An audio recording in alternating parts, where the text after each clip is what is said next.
Você é um homem caseiro, as pessoas também sabem, isso é de domínio público. Inclusive, quando você quer se refugiar, você recorre ao campo. Você acredita que este gosto pela natureza veio do seu pai, veio da sua família? Eu creio que sim. Meu pai já foi agricultor, né? Durante um tempo. E meu pai, na verdade, foi tudo. Ele é uma pessoa adorável e que fazia tudo numa outra época, para poder ter a vida, manter né, os filhos, enfim, fazer o normal, o dia a dia.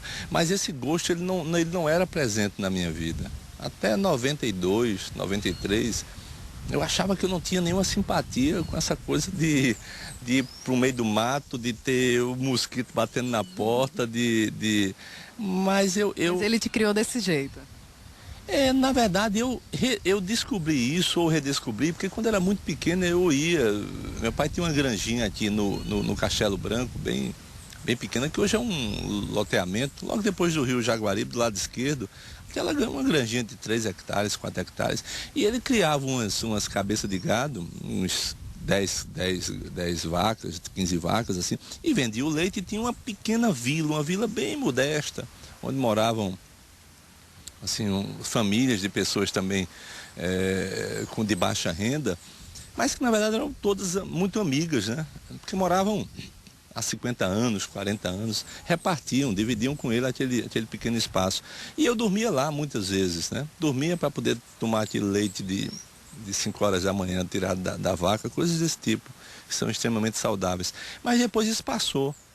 E só esse contato eu retomei, e eu achei importante retomar, porque me trouxe equilíbrio, né? Essa vida que a gente, e que eu vivo, que a política muitas vezes é muito dura.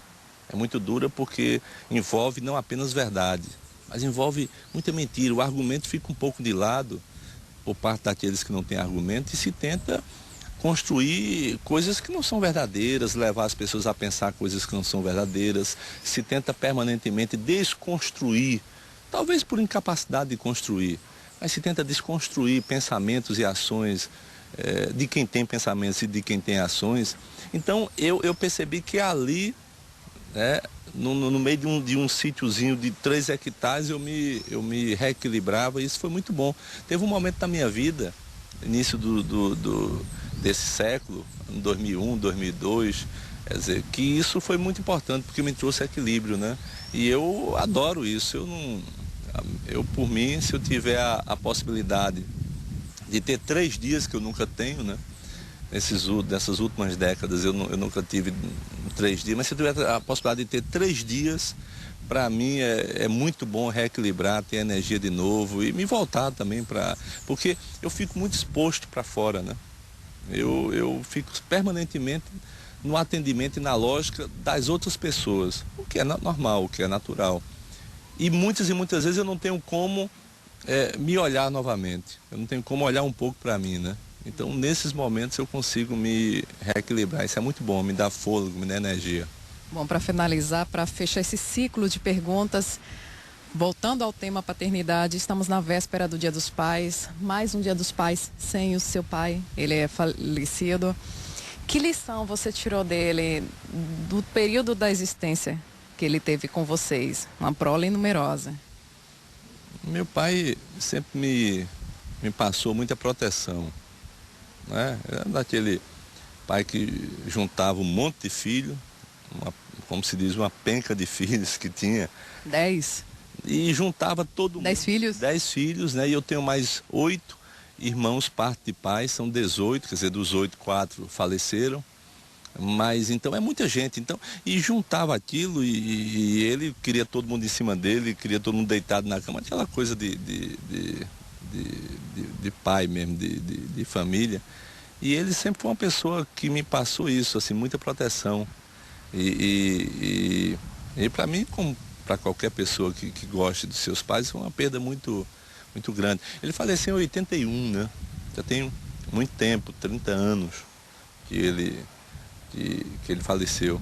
Mas eu acho que eu, quando vou ali passeando ou andando pelo Castelo Branco, encontro um senhor lá de 90 e tantos anos, um outro que tem uma mercearia, um fiteirozinho na principal do Castelo Branco, que também conhecia. Quer dizer, de vez em quando eu vou encontrando pessoas e as pessoas têm têm uma relação muito terna, muito parceira, né? Das convivências com ele.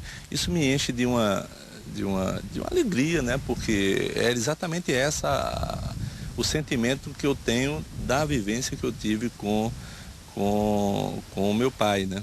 Então eu tenho essa vivência, mas ao mesmo tempo eu quero dizer que tem muita coisa que passa pelo fortalecimento desse tipo de relação. Por exemplo, o crack hoje. O crack não é coisa só para um governo dar conta, muito menos para que uma polícia dê conta. É muita coisa para as famílias, né?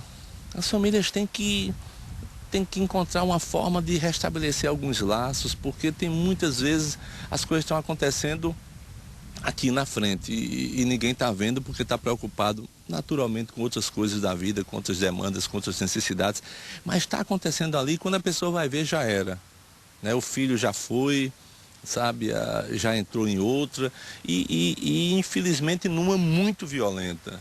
Eu acho que essa questão não só da paternidade, mas da família, eu acho que ela precisa estar em cima das relações internas, né, das famílias, precisa estar em cima porque ou se reconstitui esse tecido social, que depende de políticas públicas sociais naturalmente, mas depende desse amálgama, dessa condição das pessoas se encontrarem mais, das pessoas se verem mais, das pessoas se ajudarem mais, ou então a gente vai ter um mundo cada vez mais complicado, né?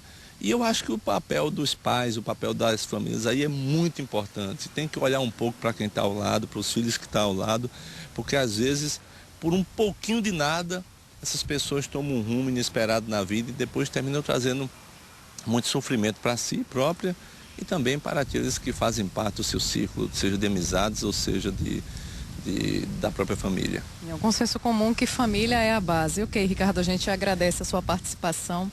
Muito obrigada pela sua abertura e a gente já te deseja, de forma antecipada, Feliz Dia dos Pais. Tá bom. Obrigado e a todos os pais e mães também, né? Porque tem muitas mães que são pais e mães, né? Quer dizer, é um trabalho bom, duplo, né? Mas desejar às pessoas todas que as relações se tornem mais afetivas e que ao mesmo tempo essa humanidade que a gente fala e sonha tanto, ela se concretize a partir dos atos menores, das coisas mínimas, né? Porque o grande se faz através da junção do mínimo, né? O grande não se faz através das coisas enormes que aparecem de hora para outra. O grande se faz juntando pedaço a pedaço, evento a evento, pequeno a pequeno. E é esse pequeno que eu acho que cada um de nós está sendo